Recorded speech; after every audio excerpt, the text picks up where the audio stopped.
Today marks an interview with a very special guest named Tanisha Santijan. Today's episode will be a little different because we'll be utilizing some visuals. However, this minor change won't hurt anyone.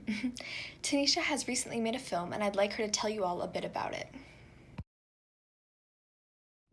Thank you for that great introduction. Yes, my name is Tanisha Amy St. Tejan, and in this movie, it is called Olive, in which it is, I just created the 2 minute intro of the movie with the titles and everything. And it was in this movie's entirety, it's about a girl named Olive who comes from a mafia family background. And they've had a long history of, being in danger and all that. So her mother wanted her to get away from that by sending her away. And that's pretty much what the movie's about. And later on, if this film was actually fully developed, you'll see that the past catches up and then Olive is finally caught again at some point.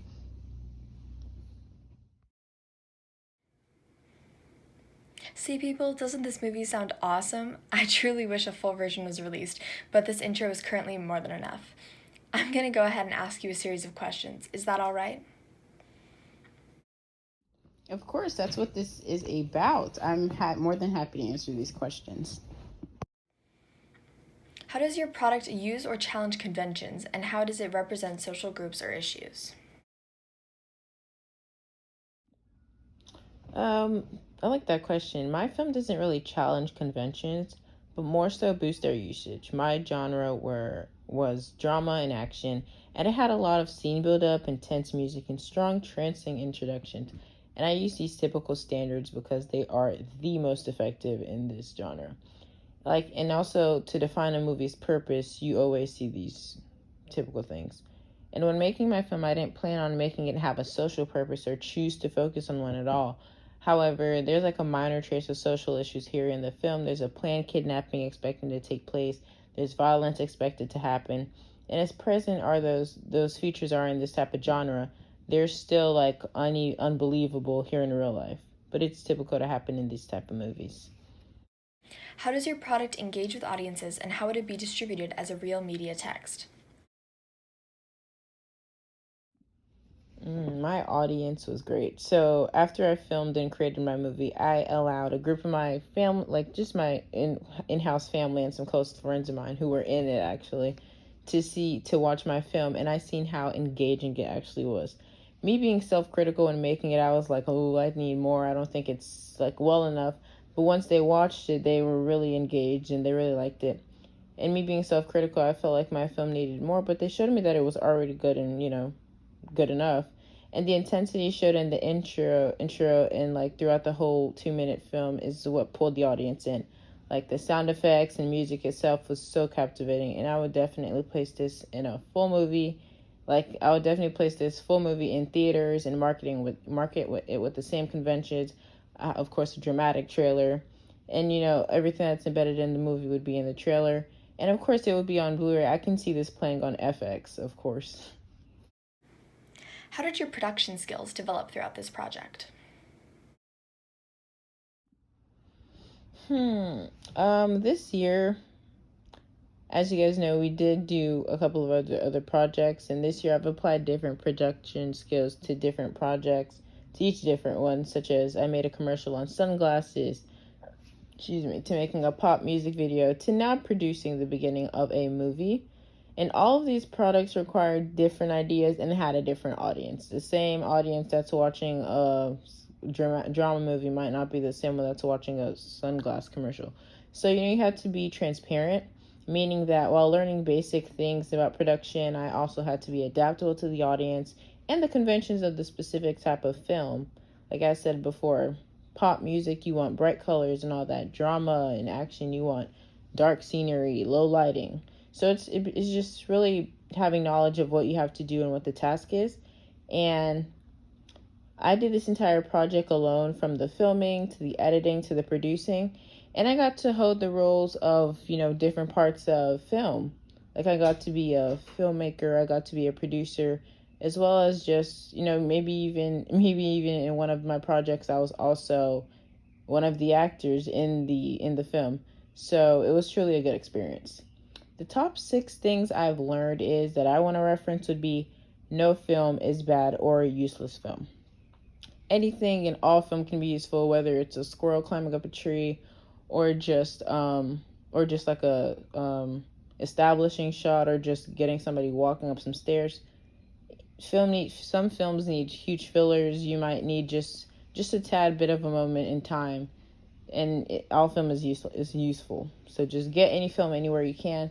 And my second thing that I want to share is to get creative. And it goes with the same thing as the first point. Use your area, do not limit yourself, and have fun with it. You want to use everything that you can, because who knows? It can really contribute to anything. Like I took a scene of the sun and then I used that as an intro. Who knows? So just get creative.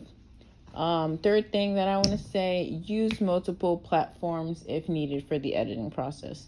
So most people, they're very constrained and think, oh, this doesn't have this feature, so what do I do now? Use multiple platforms and so that everything can contribute greatly to your movie. Each platform might have a different function, so get comfortable using things that'll contribute to your film. Like for this one, I had to, crop some parts of the video, limit them, edit it, take out some sound, and add sound effects.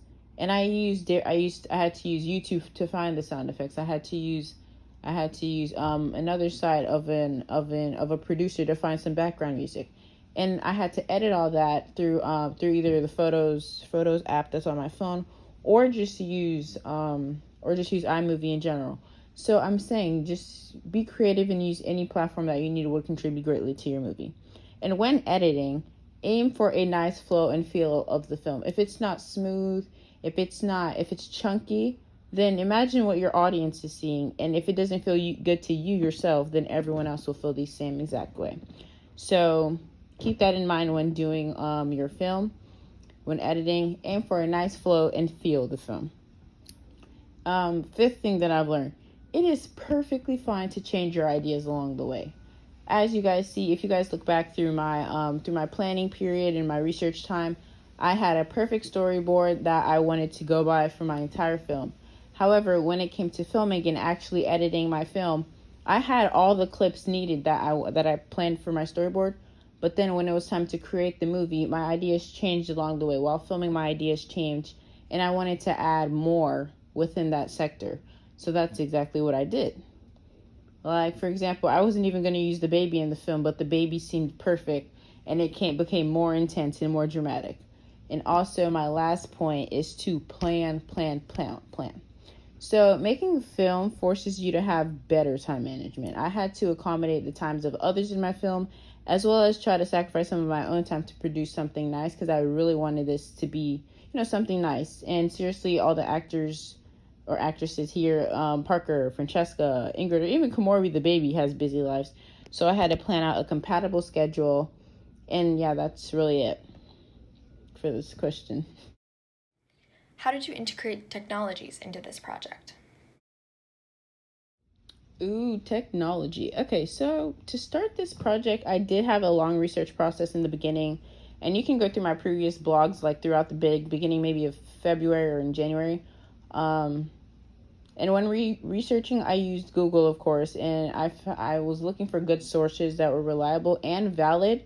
So my professors gave us a great source early on called Watch the Title and Art of the Title.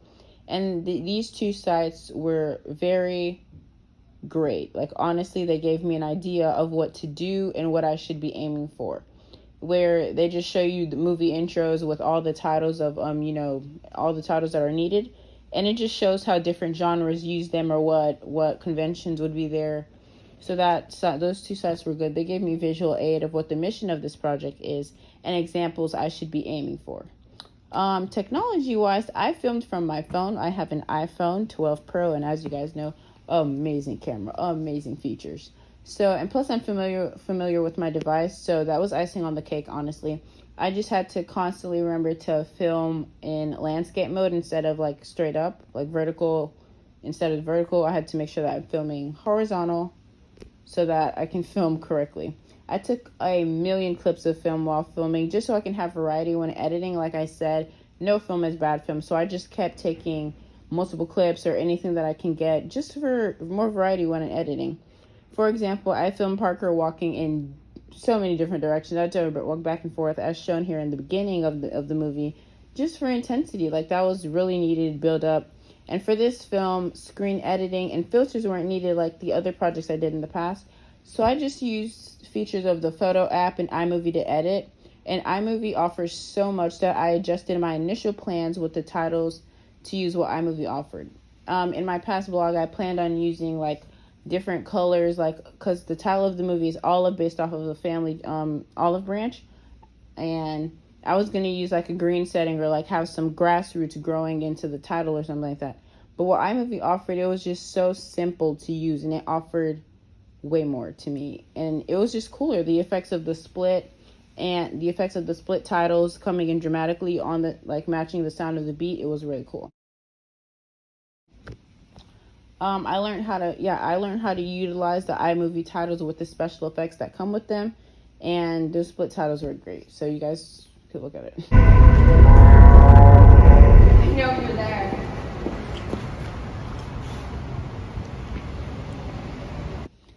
And when my movie was done, I exported it from iMovie. When it was like I finished editing, all films were in check.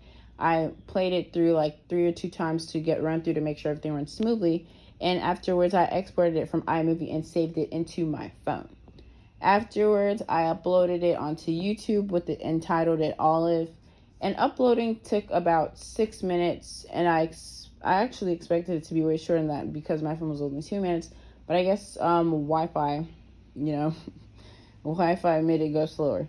But yeah, that's how I use technology to pretty much film, edit, produce, and upload. That's how I use technology within this project. That was amazing, and it was truly a pleasure to get to know you more and your film. Thank you so much for having me, and this was just an awesome time to reflect on what I produced. Thank you.